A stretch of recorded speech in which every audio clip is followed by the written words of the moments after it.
হাসির রাজা, জ্ঞানের রাজা, রসিক রাজা।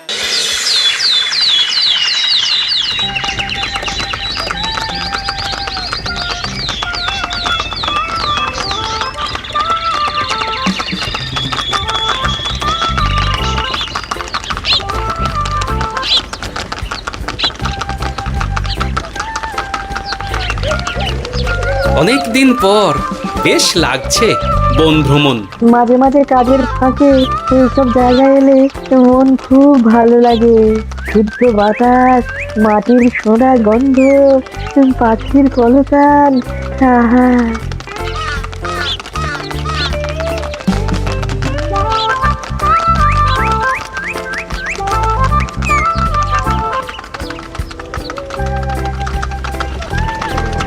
মহারাজের রথ থামছে। আমরা এইখানে বসে আজ রাজকার্য পরিচালনা করব। মন্ত্রী, তুমি ঝটপট এখানে বসার বন্দোবস্ত করে দাও। আমি এক্ষুনি ব্যবস্থা করে দিচ্ছি মহারাজ। এই এখানেই আমাদের বসার জন্য ছাউনি করে দাও। এক্ষুনি করে দিচ্ছি মন্ত্রী মশাই। এরা বসার জায়গাটা করে দিক, ততক্ষণ আমরা একটু হেঁটে আসি।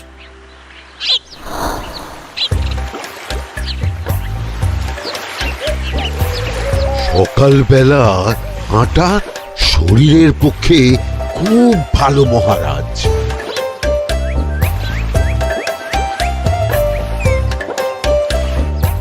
আগেকার দিনে রাজা মহারাজরা এই সব বনে মৃগয়া করতে আসতেন।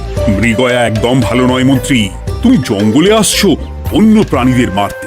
কেন মারবে? ওরা তো তোমার কোনো ক্ষতি করেনি।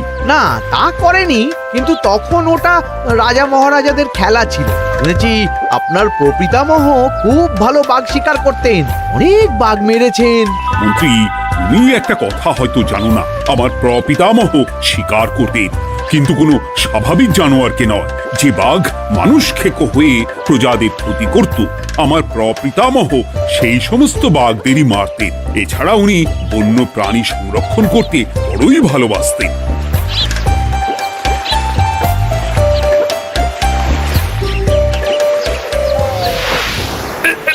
উফ, এটা আবার কি?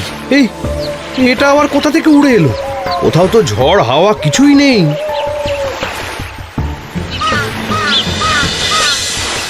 একটা ধাঁধা মহারাজ, এই কাগজে লেখা।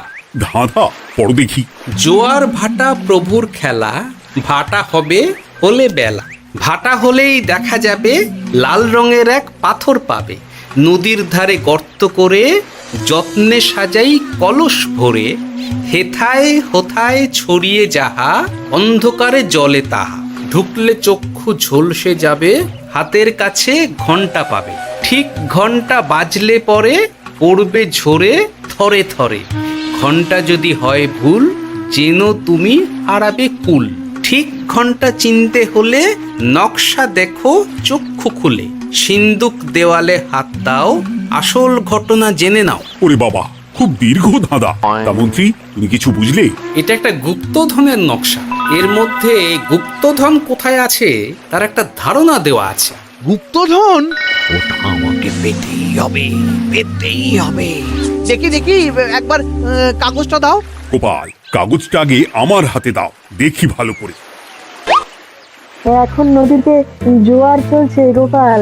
একটু পরেই ভাটা শুরু হবে। হ্যাঁ, ভাটা না হলে কিচ্ছু বোঝা যাবে না। এখানে স্পষ্ট লেখা আছে, ভাটা হলেই দেখা যাবে লাল রঙের এক পাথর পাবে। তার মানে আমাদের ভাটা হওয়া পর্যন্ত অপেক্ষা করতে হবে। না, সময় নষ্ট না করে ধাঁধাটার সমাধান করতে শুরু করি। ভাটা হলে একটা লাল রঙের পাথর দেখা যাবে, এই পর্যন্ত পরিষ্কার আছে। বুঝতে হবে ওর পর থেকে। পড়ো গোপাল, চলো আমরা সবাই বুদ্ধি লাগাই। নদীর ধারে গর্ত করে যত্নে সাজাই কলস ভরে। এটার অর্থ, ধাঁধাটা মাথায় বসিয়ে নিয়েছি, এবার কে কি বলবে সেটা শুনতে হবে। চলো গোপাল, আমরা ধাঁধা যেমন যেমন বলেছি তেমন তেমন ভাবেই চলি। চলুন মহারাজ, এখন আমাদের দেখতে হবে লাল পাথর। কোথায় আছে লাল পাথর?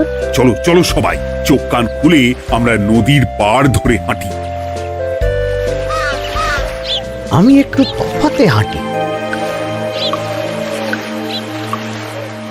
গুপ্তধন আমাকে একা পেতে হবে। ভাটা হলেই দেখা যাবে লাল রঙের এক পাথর পাবে। আমাকে চোখ কান খোলা রাখতে হবে। লাল পাথর, নদীর চড়ায় লাল পাথর দেখতে হবে। লাল পাথর, লাল পাথর। ওটা কি? এই তো লাল পাথর, লাল পাথর। ওরা অনেকটা এগিয়ে গেছে, ওদের আমার দিকে নজর নেই। এই সুযোগ, এই সুযোগ, একা একা গুপ্তধন নিয়ে পালাবো।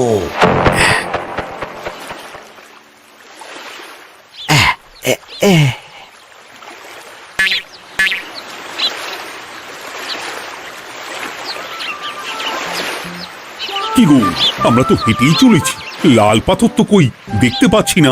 আরেকটু হাঁটতে হবে মহারাজ, গুপ্তধন বলে কথা, ওকে আর সহজে ধরা দেয়? সেটা অবশ্য সঠিক কথা। আচ্ছা, আমরা সবাই তো আসছি হেঁটে হেঁটে, মন্ত্রী মশাই গেলেন কোথায়? ও কি যে ঘটে! সত্যি তো, মন্ত্রী কোথায়? ও সেনাপতি, মন্ত্রীকে দেখেছো? কই না তো মহারাজ। তাহলে কোথায় গেলেন মন্ত্রী মশাই? এই জঙ্গলে বাঘ ভাল্লুক আছে, শেষে কিনা বাঘে নিল। হায় হায় হায়, মন্ত্রী গিন্নির কাছে আমি কি মুখ দেখাবো? হুম, বাঘ ভাল্লুকের পেটে যাবার লোক তো মন্ত্রী মশাই নন। ও গোপাল, কি ভাবছো? কিছু তো একটা বলো। এখন আমাদের মন্ত্রী মশাইকেই খুঁজতে হবে। তবে মন্ত্রী মশাই বাঘ ভাল্লুকের পেটে যায়নি। তুমি নিশ্চিত হচ্ছ কি করে? অত পেঁচালো মানুষকে বাঘ ভাল্লুক গন্ধ শুকেই ছেড়ে দেবে, হজম করতে পারবে না। না না না, এখন রসিকতা করার সময় নয়, আমাদের মন্ত্রীকে খুঁজে বার করতেই হবে। কোথায় গেল মন্ত্রী? চলো চলো, গুপ্তধন মাথায় থাক, চলো মন্ত্রীকে খুঁজি। মন্ত্রী কোথায় গেল কে জানে। একবার পুরো ধাঁধাটা ঝালিয়ে নি। ভাটা হলেই দেখা যাবে লাল রঙের এক পাথর পাবে। ভাটা হয়েছে, লাল রঙের পাথরের মাথায় চাপ দিয়ে গুহার মুখও খুলেছি। এবার নদীর ধারে গর্ত করে যত্নে সাজাই কলস ভরে। এটাই তো ঠিক বুঝতে পারছি না।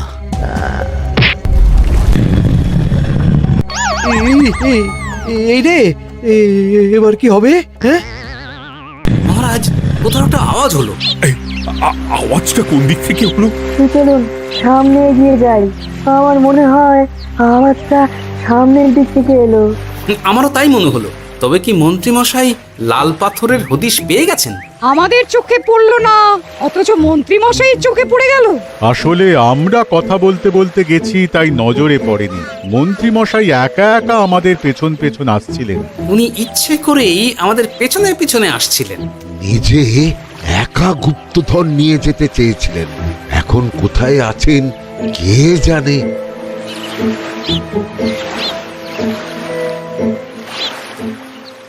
এই অন্ধকারে কিছু দেখতে পাচ্ছি না তো। দাঁতাতে কি ছিল? হ্যাঁ, কি ছিল? হেথায় হোথায় ছড়িয়ে যাহা, অন্ধকারে জলে তাহা, ঢুকলে চক্ষু ঝলসে যাবে, হাতের কাছে ঘন্টা পাবে। পেয়েছি পেয়েছি, ঘন্টা ঘন্টা ঘন্টাটা পেতে হবে। ঘন্টা।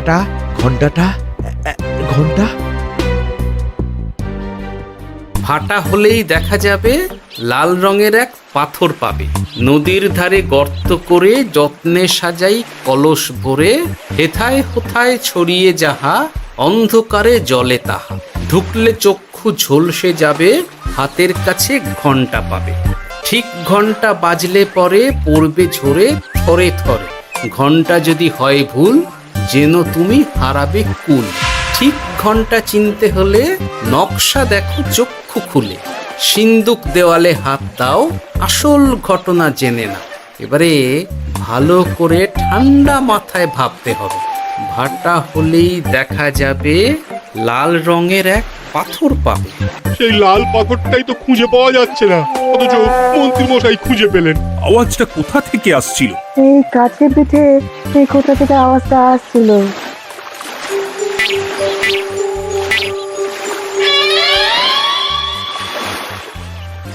এই তো, এটাই মনে হয় সেই লাল পাথর। একটু নাড়িয়ে চাড়িয়ে দেখি তো কিছু হয় কিনা।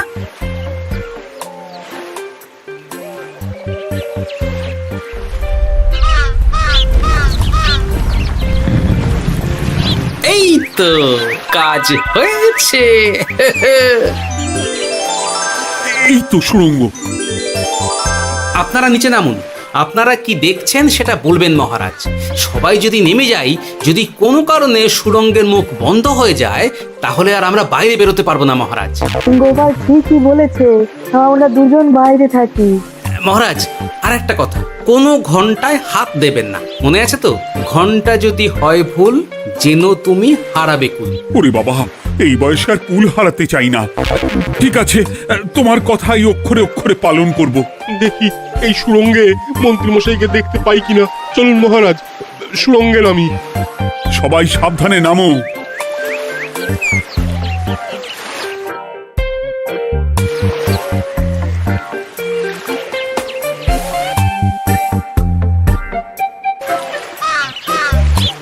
মহারাজ, ওখানে কি কি দেখতে পাচ্ছেন?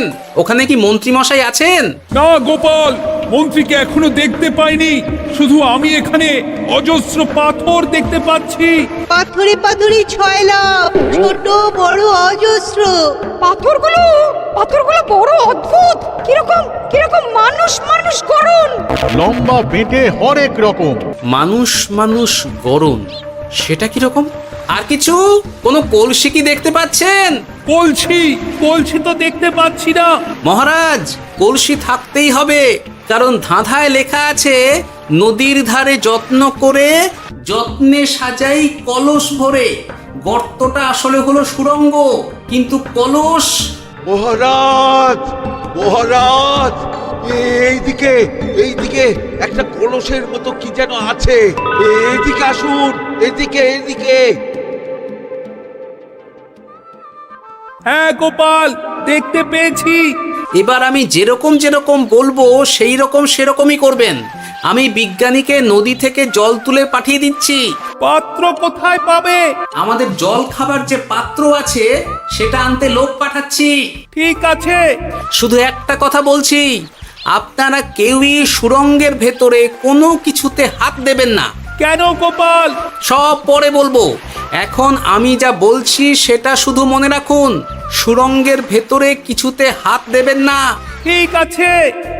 প্রহরী, তুমি যাও, যেখানে আমাদের বসবার আয়োজন করা হয়েছে সেখানে গিয়ে একটা জলের পাত্র নিয়ে নদী থেকে জল ভরে নিয়ে এসো। গোপাল, মন্ত্রী মশাই কোথায় গায়েব হয়ে গেলেন? কোথাও গায়েব হয়ে যাননি বিজ্ঞানী, কোথাও গায়েব হয়ে যাননি উনি। উনি ওই সুড়ঙ্গের ভেতরেই আছেন। কিন্তু কেউ তো ওনাকে দেখতে পাননি। সম্ভবত পাথর হয়ে আছে। এখন কিভাবে পাথর হয়েছেন সেটা তো আমি বলতে পারবো না। সবটাই স্বপ্নের মতো লাগছে। ঠিক যেন স্বপ্নের মতো লাগছে। এই জীবনে সুড়ঙ্গ দর্শন হয়ে গেল। আমাদের পাতাল প্রবেশ। পাতালে আসিয়া আমি মনে মনে বলি, গুপ্তধর নিয়ে আমরা যেন সৎ পথে চলি। তোমার এখনো কাব্য আসছে সভাকবি? আসছে মানে কাব্যের সাথে আছে রোমাঞ্চ, করছে গা শীত, হচ্ছি আমি অধীর। মহারাজ, জল দিয়ে বিজ্ঞানীকে পাঠাচ্ছি। কি করতে হবে বিজ্ঞানীকে সব বলে দিয়েছি। তুমি ভেতরে আসবে না? আসবো ঠিক সময়ে। এখন আমি যেমন যেমন বলবো আপনি ঠিক তেমন তেমন করবেন। ঠিক আছে। বিজ্ঞানী, যেমন যেমন বললাম ঠিক তেমন তেমন ভাবে কলসিকে জল দিয়ে পরিষ্কার করবে। মনে রেখো, ধাঁধায় আছে কলসি সাজাই যতন কর। তুমি একটা কথা মনে রেখো বিজ্ঞানী, কোথাও হাত দিও না কিন্তু। ঠিক আছে গোপাল, তোমার উপস্থিত বুদ্ধির তুলনা নেই। আমি যাচ্ছি গোপাল। সাবধানে সাবধানে। মহারাজ, বিজ্ঞানী যাচ্ছে। সাবধানে নামো, সাবধানে। মহারাজ, কলসিটা কোথায়? ওই তো, একটু সাবধানে যাও।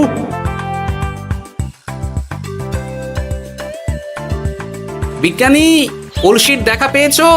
পেয়েছি পেয়েছি পেয়েছি। এবারে কলসিটাকে ভালো করে জল দিয়ে ধুয়ে দাও। কলসির আলোয় সুড়ঙ্গ আলোকিত গোপাল। এরপর কি? ভালো করে দেখুন মহারাজ, কোথাও ঘন্টা দেখতে পাচ্ছেন কিনা? ঘন্টা? একটা তো নয়, সার সার ঘন্টা, অনেকগুলো ঘন্টা। সাবধান, ঘন্টায় হাত দেবেন না, শুধু দেখুন।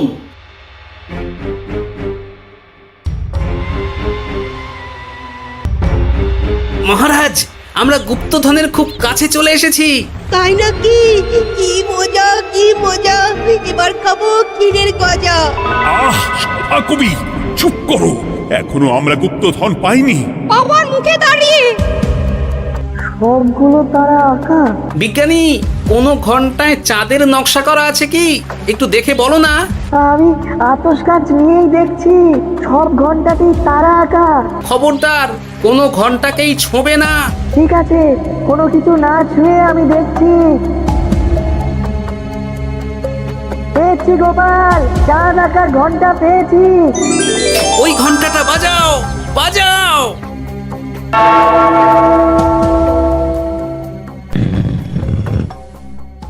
গুপ্তধন পেয়েছেন মহারাজ? বাঁচাও বাঁচাও বাঁচাও, বাঁচান মহারাজ, বাঁচান বিজ্ঞানী, মহারাজ, মন্ত্রীর গলা পাচ্ছ না? মহারাজ, আমি পাথর হয়ে আছি, আমাকে মানুষ করুন মহারাজ। তুমি তো মানুষই ছিলে, হঠাৎ করে পাথর হলি কেন? মহারাজ, গুপ্তধন পেয়েছেন? পেয়েছি, তার সাথে মন্ত্রীকেও পেয়েছি। মন্ত্রী এইখানে কোথাও পাথর হয়ে দাঁড়িয়ে আছে। দাঁড়ান মহারাজ, এবার আসছি। সাবধানে এসো।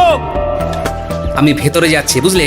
যদি কোনো কারণে দেখো পাথরটা গুহার মুখটা আটকে দিয়েছে, অমনি তোমাদের কাজ হলো পাথরটাকে ছুঁয়ে ফেলা, বুঝলে? ঠিক আছে গোপাল দাদা, আমার মনে হয় বিপদ আর কিছু ঘটবে না, তবুও সাবধানের তো মান নেই।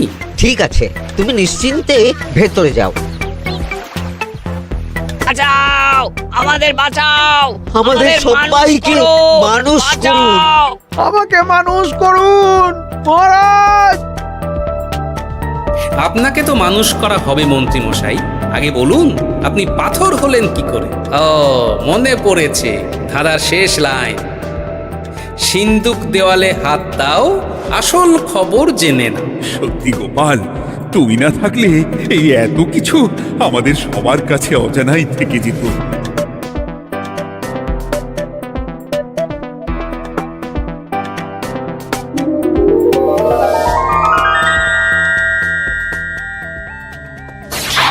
ধন্যবাদ আমাকে মুক্ত করার জন্য। আপনি কে? আমি যক্ষ। আমাকে এই ধন সম্পত্তি পাহারা দেওয়ার জন্য এক ডাকাত দলের সর্দার যক্ষ করে রেখেছিল। আমি 100 বছর ধরে এইখানে যক্ষ হয়ে আছি।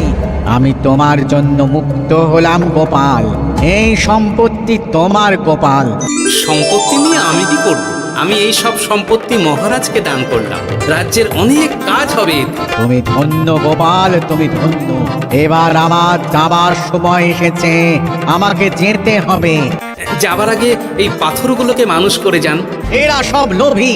আমি আমার সীমিত ক্ষমতায় এই গুপ্তধনের ধাঁধাকে এখানে যারাই ভ্রমণ করতে আসে তাদের হাতে তুলে দিই, কিন্তু কেউ এই ধাঁধার সমাধান করতে পারে না। সবার মনে লোভ কাজ করে, এই লোভ এদেরকে পাথর করে রেখেছে। পাথর হলো কি করে? একটা মানুষ এসে বুক ভরা লোভ নিয়ে আধা পুরো না জেনে পাথরে হাত দিলেই সে পাথর হয়ে যাবে। আমাদের ভুল হয়েছে, আর লোভ করবো না, আমাদের বাঁচাও। আমাকে মুক্ত করে দিন, আমার খুব ভুল হয়েছে মহারাজ, মুক্ত করে দিন আমায়। তুমি এখানে আগে এসেছিলে, তাই তো আগে এসে ভাবলে নিজেই একা একা গুপ্তধনকে হরপ করে দেবে। এদিকে তোমাকে না দেখতে পেয়ে আমাদের কত চিন্তা হচ্ছিল। যারা লোভী তারা কারো কথা ভাবে না, শুধু নিজের কথা ভাবে। আমাকে আর একটা সুযোগ দিন, আমি আর লোভ করব না মহারাজ। ও, তোমার কথার কোনো দামই নেই। না মহারাজ, আমাকে আর একটা সুযোগ দিয়ে দেখুন, আমি আর লোভ করব না, আমাকে মানুষ করুন মহারাজ। আমাদের সবাইকে মানুষ করুন, দয়া করে মানুষ করুন। যক্ষরাজ, এদের আপনি ক্ষমা করে দিন। ঠিক আছে, তোমাদের আবার মানুষ করে দিচ্ছি। আহ আহ, বাঁচলাম। এই রকম বারবার বাঁচা যাবে না কিন্তু। এবার সাপ ব্যাং যাই হবে না কেন ওইভাবেই থাকতে হবে, এই আমি বলে দিলাম। এবার আমার মুক্তি। মুক্তি নেবার আগে আরেকটা প্রশ্ন, যে ডাকাত সর্দার তার সম্পত্তিকে রাখার জন্য আপনাকে যক্ষ বানিয়েছিল, এই সম্পত্তি তো তাদের, আমরা তো নিতে পারি না। লোভ বড় খারাপ গোপাল, অতিরিক্ত লোভ মানুষকে পশু করে দেয়। ওই ডাকাত দল এই সম্পত্তির জন্যে সবাই কাটাকাটি করে মরে গেছে, কেউ আর বেঁচে নেই। সুতরাং এই সম্পত্তিতে তোমার অধিকার আছে, এই সম্পত্তি তুমি গ্রহণ করো। নিলাম আমি, কিন্তু এই সম্পত্তি মহারাজকে আমি দান করলাম। ডাকাত দল জনগণের সম্পদকে লুঠেই তো সম্পত্তি বানিয়েছে, তাই আমি জনগণের কাজে লাগবার জন্যই এই সম্পত্তি মহারাজকে দিলাম। গোপাল, তোমার জয় হোক। এবার তাহলে আমি যাই, তোমরা সবাই সুখে থেকো আর ভালো থেকো। গোপাল, তোমার তুলনা হয় না, তোমার ঋণ আমি কোনোদিন শোধ করতে পারবো না। তুমি কৃষ্ণনগরের জন্য যা করলে তা ইতিহাসে লেখা থাকবে। না মহারাজ, আমি এমন কিছু করিনি, এই কাজ সবাই করবে। জয় গোপালের জয়, জয় গোপালের জয়, জয় কৃষ্ণনগরের জয়। জয় কৃষ্ণনগরের জয়।